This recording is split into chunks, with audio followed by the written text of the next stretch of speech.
హే friends, ఇంకొన్ని గంటల్లో అయితే ఒక మహాభారతాన్ని చూడబోతున్నాం. ఈ మహాభారతం గురించి, కల్కి సినిమా గురించి కొన్ని ఇంట్రెస్టింగ్ ఫ్యాక్ట్స్ అయితే లీక్ అయ్యాయి. రేపు సినిమాలో ఏమేమి మనం అబ్జర్వ్ చేస్తాం అనేటటువంటిది క్లారిటీగా క్లుప్తంగా మాట్లాడుకునేటటువంటి ప్రయత్నం చేద్దాం ఫ్రెండ్స్. సినిమా మొత్తం కూడా 3 గంటలు ఉంటుంది అనమాట. 3 గంటల్లో దాదాపు 30 నిమిషాలు మహాభారతం ఎపిసోడ్ ని పెట్టేటటువంటి ప్రయత్నం గట్టిగా జరిగిందనమాట. మనం ట్రైలర్ లో చూసాం, ఏనుగుతో ఫైట్ అయి ఉండొచ్చు, అశ్వత్థామ కెమెరాలో ఉండొచ్చు, అశ్వత్థామని ఎంగేజ్ చూపించేటటువంటిది ఉండొచ్చు. అదంతా కూడా మహాభారతానికి సంబంధించి అదంతా కూడా వేరే లెవెల్ ఉండబోతుంది అనమాట.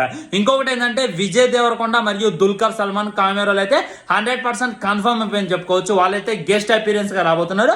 మరి వాళ్ళ క్యారెక్టర్స్ ఏంటి అనేటటువంటిది ఇంకా అర్థం కావట్లేదు అనమాట. సెకండ్ హాఫ్ అంతా 80% మాక్సిమం సెకండ్ హాఫ్ మొత్తం కూడా యాక్షన్ సీన్స్ ఉండబోతున్నాయి అనమాట. ఈ యాక్షన్ సీన్స్ అయితే ఒక్కొక్కరికి కూడా గూస్బంప్స్ వస్తాయి అనేటటువంటిది క్లారిటీగా అర్థమవుతుంది. ఇందులో మనం బుజ్జిను 2 parts కూడా చూడొచ్చు. మొట్టమొదటి ఫస్ట్ వర్షన్ అనమాట. మనం ఆల్రెడీ టీజర్ లో చూసినటువంటి వర్షన్ మామూలు వెహికల్ గా కనపడింది. సో 2.0 వర్షన్ ఒకటి ఉంటుంది అనమాట. దాంట్లో చూసుకున్నట్టయితే ఒక రోబోలా కనపడింది. ఇంకా చూసుకున్నట్టయితే ఇంకో వర్షన్ ఉందంట, దానికోసం గోప్యంగా ఉంచేటటువంటి ప్రయత్నం చేశారనమాట. ఇంకా పెద్ద ట్విస్ట్ ఏంటంటే, శ్రీకృష్ణగా సీనియర్ ఎన్టీఆర్ ని చూపించబోతున్నారు. సీనియర్ ఎన్టీఆర్ గారు మాయాబజార్ అయి ఉండొచ్చు, తదితర సినిమాల్లో ఆయన శ్రీకృష్ణ గెటప్ అయితే వేయడం జరిగిందనమాట. తన్ని కూడా ఇందులో ఒక మనకి అత్తుకునేలాగా చూపించేటటువంటి ప్రయత్నం చేస్తున్నారని చెప్పి ఇంకా క్లారిటీగా అర్థమైపోతుంది అనమాట.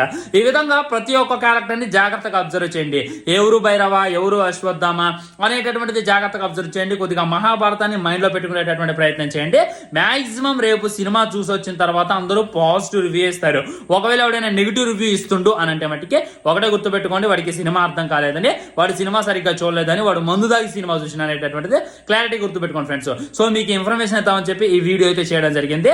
రేపు సినిమా చూసామా వచ్చామా అన్నట్టు ఉండాలి, అంతేగాని స్టేటస్లు వాట్సాప్ లో నింపేస్తా, సినిమా మొత్తం చూపిస్తా అంటే బాగోదు అనేటటువంటిది కూడా గుర్తుపెట్టుకోండి. ఓకేనా, బాయ్. మరి వెయిటింగ్. ఇంకొన్ని గంటల్లో ఒక ఎపిక్ మూవీని చూడబోతున్నా. దీని మీద మీ కామెంట్ కూడా తప్పకుండా తెలియజేసేటటువంటి ప్రయత్నం చేయండి.